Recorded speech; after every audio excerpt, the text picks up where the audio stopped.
En el capítulo anterior, nuestro protagonista, simplemente cortando sus zanahorias, intentó desarrollar una técnica y terminó destrozando su propia pared.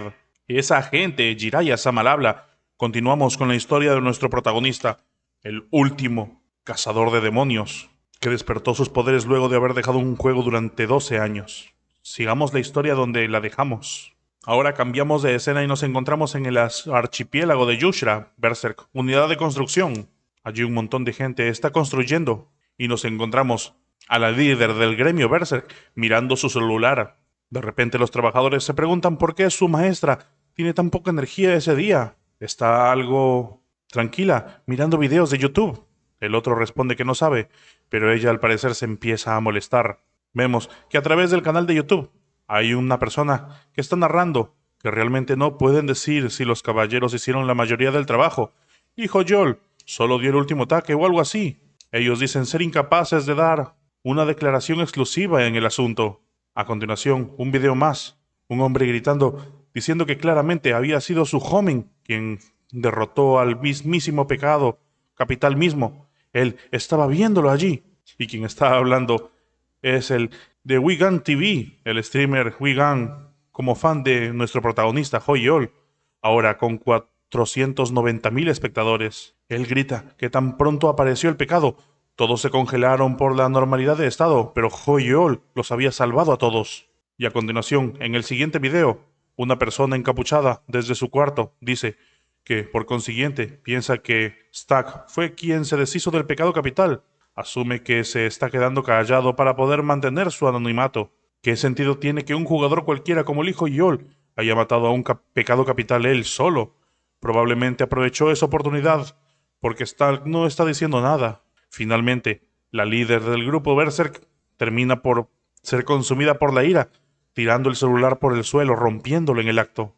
Grita que nadie sabe una mierda. Solo están diciendo puras barbaridades con sus malditas bocas. Los dos miembros del equipo de construcción, mientras miran lo que está pasando, se sorprenden de la personalidad que tiene ella. Y mientras tanto vemos cómo aparece la pelirrosada, saludando tiernamente a su líder de gremio, preguntándole por qué estaba tan molesta de nuevo. Ella dice que los demás perdedores estaban diciendo sus tonterías de nuevo sobre lo del pecado capital. Era cierto que el hijo Yol lo mató él solo, y siguen diciendo que no lo hizo cuando ni siquiera vieron nada. La pelirrosa entonces parece estar interesada en lo que había dicho. Entonces le pregunta si ella se estaba enfadando por él, algo que hace que la pelinaranja empiece a sonrojarse, empieza a titubear, preguntándole por qué piensa eso. Ella estaría loca por pensar eso. Ella solo piensa cómo él los había ayudado en la primera mazmorra y también les dio una misión esa vez, así que eso es por eso que está ayudándolo. Sin embargo, claramente se le ve sonrojada. La pelirrosa le sonríe. Le dice que entonces estaba molesta porque el hijo Yol estaba recibiendo el odio. Y los otros dos miembros de la construcción parece que finalmente también llegaron a un entendimiento. Piensan que su maestra está enamorada de él. Y también pensando que ese sería un castigo de Dios muy fuerte para el hijo Yol. Sin embargo, en el siguiente instante, ellos dos ya estaban enterrados gracias al enfado de su maestra de gremio. Ella le dice que no hay que enfadarse tanto. Solo es un chisme sin sentido, y está segura de que se acabará pronto, y por qué no mejor hablan de algo más divertido. Le pide que recuerde que en su día podían conseguir posiciones nobles si aumentaban su tasa de influencia nacional. Apuesta que, aumentando sus puntos de influencia y puntos de relación cuando terminen con la reconstrucción, se convertirán en aristócratas y recibirán sus propios territorios. Incluso Shining y el segundo sol, o Second Sun, tendrán que hablarle con respeto en ese reino.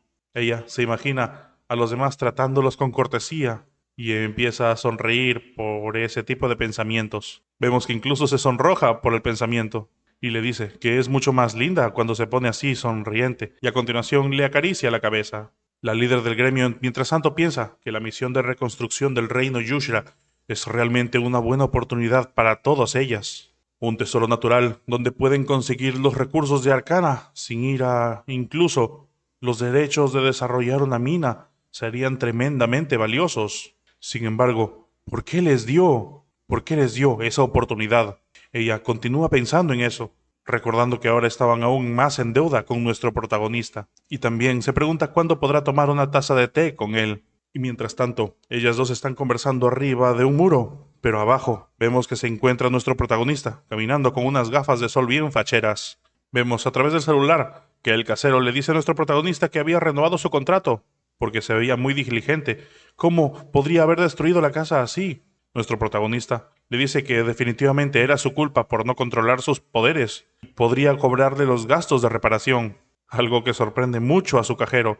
Eran las 11 de la mañana, y nuestro protagonista piensa que era bueno, que ha logrado usar el aura de espada, pero no poder controlarlo es realmente malo. ¿Cómo reduce el tamaño a esa cosa? Recuerda cómo estaba luego de eso, echado en su cama, temblando por su pH bajo. Su HP bajó como resultado de usar un aura de espada y estuvo desmayado 6 días. Y aunque lo buscó en línea, solo encuentra cosas sobre novelas web, por lo que finalmente había llegado allí. Sin embargo, que Harkon quiera enseñarle o no, era otro asunto. De repente un soldado le dice que se detenga, pues a partir de ese punto era territorio de Yushra. El reino estaba bajo reconstrucción y solo personal autorizado podría entrar. Le preguntan si de casualidad tiene prueba de ciudadanía u hoja de permiso. Nuestro protagonista, aún con los lentes puestos, responde que no, pero por dentro se pregunta cómo habían puesto tan rápido tanta seguridad. Entonces el soldado le dice que entonces no podía entrar y se disculpa, pero debe regresar. Por dentro nuestro protagonista piensa si acaso es un arcano que se mudó al reino de Yushra. Luce muy apasionado por su trabajo. El protagonista dice que había ido a ver a Harkon. ¿Habría alguna forma de verlo? El guardia le pregunta sobre Harkon. Se refería al guardia del rey Harkon. Y a continuación mira con detenimiento a nuestro protagonista. Y luego, con mucha suficiencia, empieza a decir que él era una persona muy importante. No podía dejar a alguien como él, que ni siquiera tiene autoridad, lo vea. Definitivamente no. Por dentro nuestro protagonista se pregunta si ahora lo están molestando. Y es entonces que el guardia le dice que podía enviar un mensaje a Harkon o a Hakun. Que no. ¿Qué persona tan grosera era él?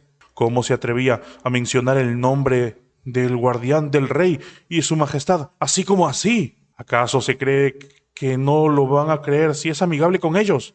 Había visto un montón de exploradores como él. Todos dicen que son salvadores, el salvador de su majestad, y que son Lijo Yol o lo que sea.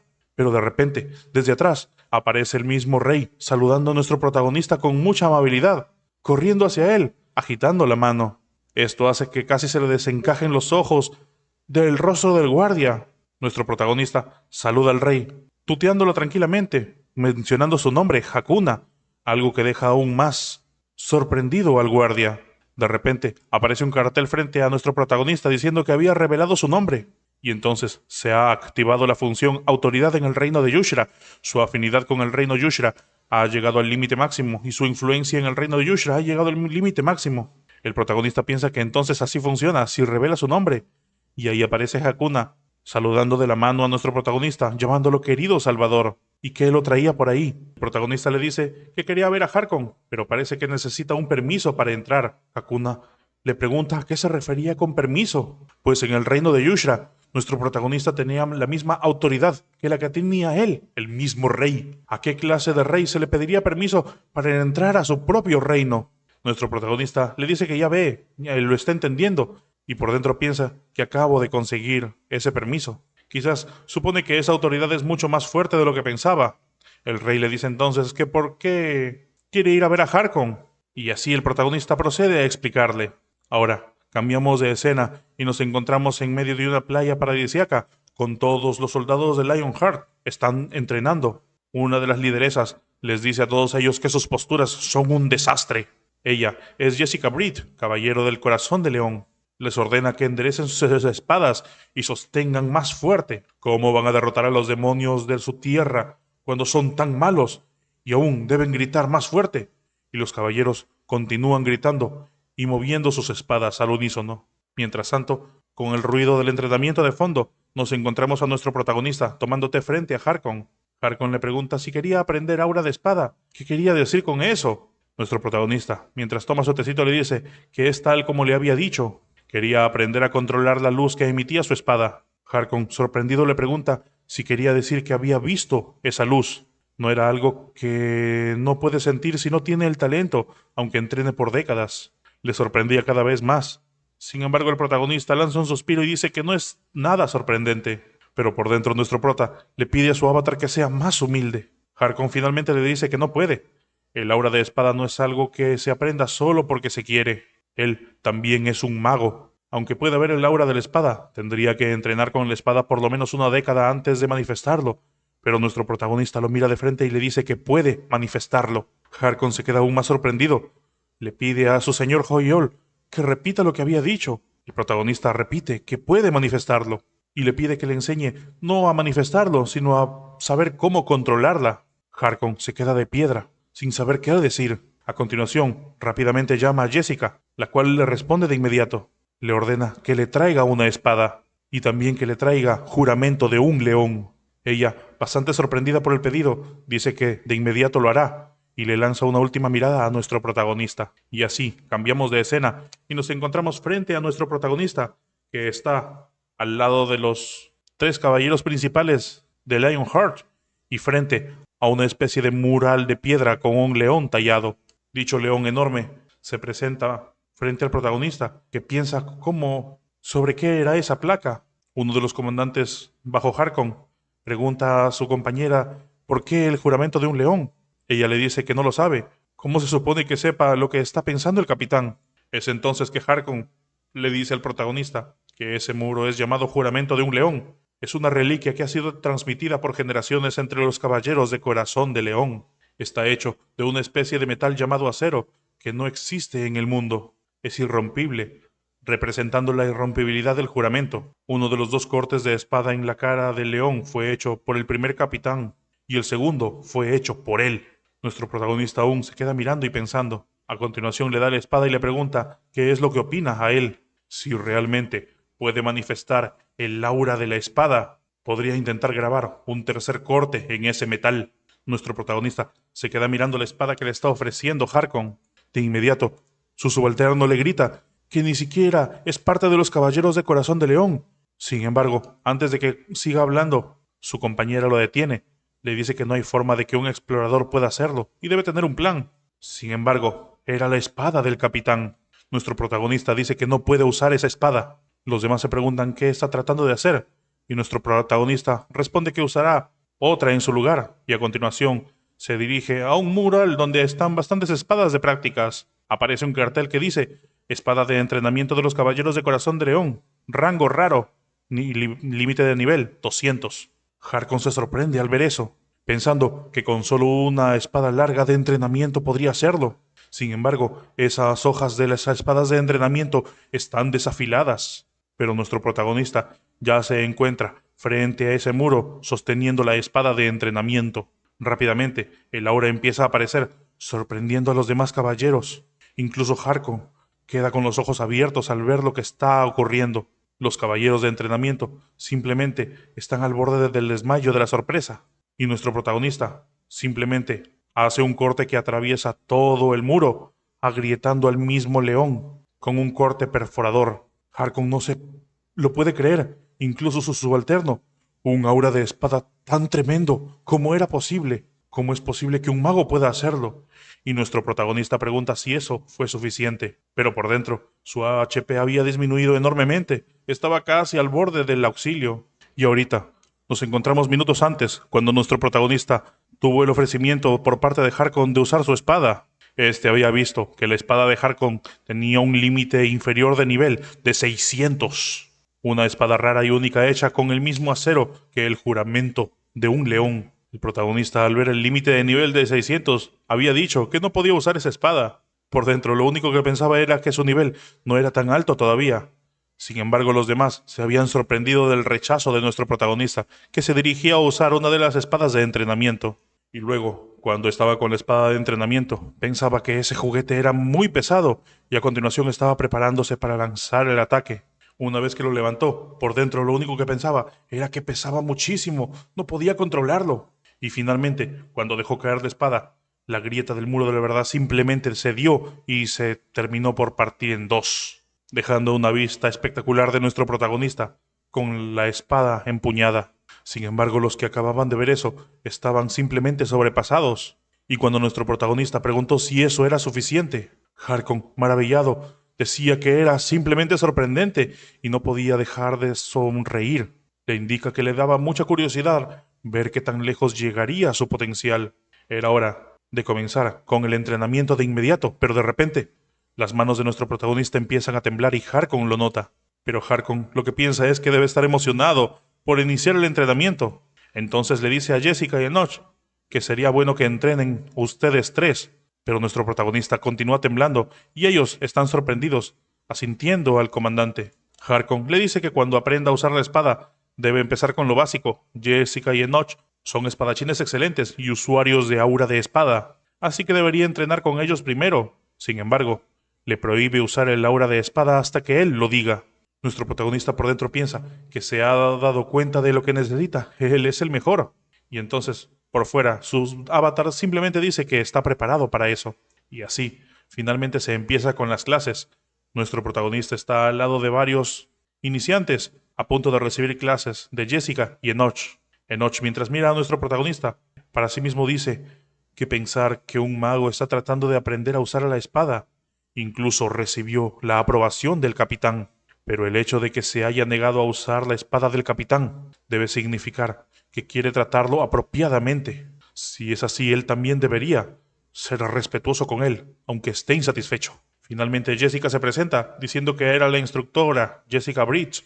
Estará a cargo de su entrenamiento a partir de ahora. Les dice que se preparen. El entrenamiento de los caballeros de corazón de león será muy duro. Deberían cambiarse de su ropa de entrenamiento y regresar. Por dentro, piensa que a pesar de que manifestó aura de espada, sigue siendo un mago. Si no tiene resistencia, no podrá usar el aura de espada en la vida real. Piensa en hacerlo trabajar como un perro al mago débil. Y es así como nuestro protagonista ahora está llevando el uniforme junto con los demás aspirantes a soldados. Jessica, al parecer, sonrojada y apretándose los labios, está pensando en la gran musculatura que tiene nuestro protagonista. Sin embargo, al parecer lo dijo en voz alta. Enoch le indica que la había escuchado tragar la saliva, y Jessica, sin poder decir nada más, da por empezado el entrenamiento. Indica que los fundamentos del manejo de la espada comienzan con cómo sostienen la espada. A continuación, ella la sostiene para mostrarle a los demás, y les ordena que levanten la espada. Mientras tanto, Enoch se pasea por entre los aspirantes, indicándoles los errores, uno por uno, a cada uno de los aspirantes. Jessica también les da todos los errores. A uno le dice que su pulgar izquierdo debe apuntar hacia abajo, al otro le dice que haga que su pie derecho no mire hacia afuera, solo deben flexionar la mano derecha cuando golpeen, y así les pide dar su primer corte transversal. Nuestro protagonista, mientras tanto, mira su espada y piensa cómo era que sostenía la espada Harkon. Era muy pesado y también era rápido. A continuación, levanta la espada, pensando también lo fuerte que era Harkon, y finalmente lanza el corte. Se pregunta si era algo así, y cuando lanza el corte, siente una gran presión por todas partes, sorprendiendo así incluso a los dos instructores, que se quedan simplemente boca abierta, sintiendo las ráfagas de aire producto del espadazo. Una vez pasó todo el aire y ellos se encuentran despeinados, finalmente logran comenzar a pensar nuevamente. Enoch se acerca y le pregunta a Joyol cómo lo había hecho. Nuestro protagonista le dice que había imitado al señor Harkon. Enoch, sin embargo, no le cree cómo había simplemente imitado. Piensa que eso no es posible.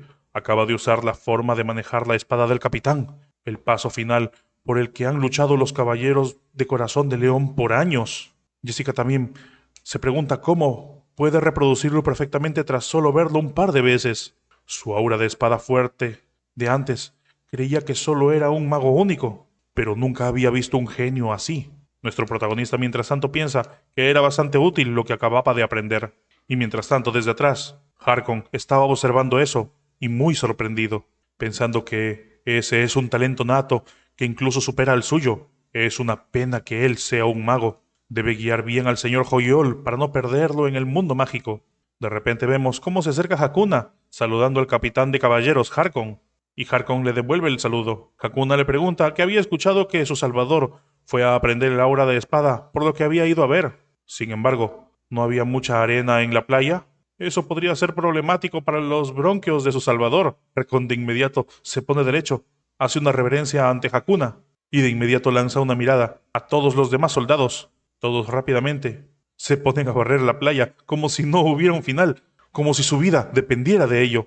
Barran todo y asegúrense de que no quede ni un grano de arena. Hakuna nuevamente dice que además el sol parecía muy fuerte, y si le da un golpe de calor a su salvador. Harkon de inmediato lanza una mirada extra a sus demás soldados, y de inmediato todos empiezan a arrancar árboles de la jungla y los van a plantarlos en la playa. Todo para crear sombras para el señor Hoyeol. Harkon le dice, y pensar que se preocuparía tanto por una de sus sesiones de entrenamiento. Es realmente un modelo para toda la gente. Pensar que su majestad está preocupado. Él no se puede quedar quieto como capitán de los caballeros. A continuación llama a Enoch y Jessica. Les dice que cree que había sido muy laxo recientemente. Y entonces dice que él también recibirá entrenamiento junto con los nuevos soldados, pero que no se sientan presionados por ser su superior y lo traten como un soldado nuevo. Los dos simplemente se sorprenden, preguntándole qué estaba diciendo su capitán. Y ahora la presión que sentía era por 100 de la que sentían antes. Finalmente vemos cómo el capitán le pregunta a nuestro protagonista si podía participar con él, y de inmediato los dos voltean a ver a nuestro protagonista como queriendo decirle algo, pero este no entienda por qué se siente que será culpable de traición si acepta eso. Sin embargo, nuestro protagonista le dice que siempre le dará la bienvenida, pensando que bueno, no le importaba. Le dice entonces al señor Harkon que ya que han llegado a eso, ¿qué tal si Jessica y Enoch entrenan también con ellos? Harkon sonríe diciéndole que tenía razón, era una gran idea, y le ordena a Jessica y Enoch que se preparen. Jessica y Enoch miran con unos ojos llenos de furia a nuestro protagonista. Sin embargo, era hora de comenzar, y Harkon pide que lo hagan trabajar como un perro. Y así es como la sesión de entrenamiento más incómoda del mundo con el capitán de caballeros comenzó. Todos, unos practicando, otros barriendo la playa y otros plantando árboles. Mientras tanto, ahora cambiamos de escena y nos encontramos en la Torre Mágica. Una puerta está a punto de ser tocada. Sin embargo, desde el otro lado, alguien dice que entren. Nos encontramos en la Torre de Magos, laboratorio de Mathis. Allí entra uno de los magos con capucha. Nos presentan al alumno de magia negra, un mago mayor, Mathis Deon Carl. Está en su escritorio escribiendo un rato. La persona que llevó a la magia negra, que era considerada poco ortodoxa a su posición actual. Si no fuera por Marcelo, se hubiera convertido en el mejor mago de la Torre de Magos. Allí, pregunta qué sucede, y la persona encapuchada llega y le dice que de los objetos que el señor Lee Hoyol pidió que fueran valorados, hay uno que parece estar relacionado con la magia negra, por lo que habían ido con él. El mago pregunta si era Lee Hoyol, el aventurero que es un investigador conjunto junto con Marcelo. Piensa que definitivamente no es un objeto que pueda ser encontrado con facilidad. Cristal de esmeralda puro, seda escama de koi, y especialmente la otra cosa que estaba sobre la mesa, un orbe del conde vampiro. Esos no son objetos que puedan venir fácilmente de una persona. ¿Qué clase de persona era Lee Hoyeol? Inmediatamente pide papel de pergamino para escribirle a Hoyeol. Él valorará sus objetos por sí mismo. Cambiando de escena nos encontramos en el entrenamiento terminado en el archipiélago de Yusha. Los soldados están a punto de desfallecer mientras continúan barriendo la playa. Algunos incluso están en camilla, sufriendo por dolor, llamando a su mamá. Y mientras tanto, vemos que alguien se está esforzando al máximo. Ese era nuestro protagonista, que estaba cumpliendo las misiones de entrenar su cuerpo debilitado, correr sus 20 kilómetros completado, las 1000 flexiones completado, 300 burpees completados y las 500 dominadas. Ya iba a 465. El protagonista piensa que el dolor muscular, el cansancio, estaba a punto de morir, pero su avatar continuaba el entrenamiento. Ya había llegado al límite de entrenamiento matutino gracias a Harkon. Harkon, mientras tanto, le decía que está tan feliz por entrenar por primera vez en mucho tiempo. Pedía hacer 100 vueltas más. Y nuestro protagonista continuaba. Ya había completado hace mucho los 20 kilómetros. Por dentro el protagonista pensaba: Harkon bastardo, si tienes sentido común, deberías hacer lo justo e irte. La persona que más lo alentó, sin embargo, era nuestro protagonista. Vemos finalmente que aparecen carteles frente a nuestro protagonista, que había completado su entrenamiento que superaba sus límites, había cumplido las condiciones y se le otorgarán recompensas. El protagonista se emociona con las condiciones y recompensas. Ver sus estadísticas aumentar hace que desaparezca el cansancio. Ahora, nuestro protagonista es de nivel 226, edad 27, estatus social, sucesor de una gran familia, clase, cazador de demonios, resistencia, 35 más 2, agilidad 37 más 2, maná, 126 y suerte 3. El protagonista está feliz mirando sus estadísticas. Sin embargo, ahora era momento en el que necesitaba dormir, pero de repente aparece un ave sosteniendo un pergamino. El pergamino es uno de esos pergaminos que hablan, y se presenta diciéndole que era el mago mayor de la Torre de Magos, Matthias Deon Carl. Estaba allí para hacerle saber los resultados de la valoración que había solicitado. El protagonista recuerda que había dejado objetos en la Torre de Magos para su valoración, y entonces le dice al papel que hable. Entonces le dicen que primero, el orbe del conde vampiro, rango único, límite de nivel 400. Orbe lleno de sangre de vampiro. Cuando la sangre explota, daña al objetivo. El orbe de vampiro es un objeto mágico usado por demonios. Es muy raro. Solicita que lo alquile para investigarlo. Nuestro protagonista piensa que el límite de nivel es 400, así que no puede usarlo. Puede usar eso como trato cuando quiera el broche hexagrama de vuelta. Eso era mucho mejor. Entonces el protagonista acepta el alquiler y pregunta por los demás objetos. A continuación le dicen el cristal de esmeralda puro, rango único y límite de nivel. No tiene. Cristal de esmeralda del más alto nivel. Mantiene el temple puro de una esmeralda. El mago le dice que tras la valoración se le puede otorgar el siguiente efecto. Cuando se dispara, recupera vitalidad. También se puede usar para hacer joyería.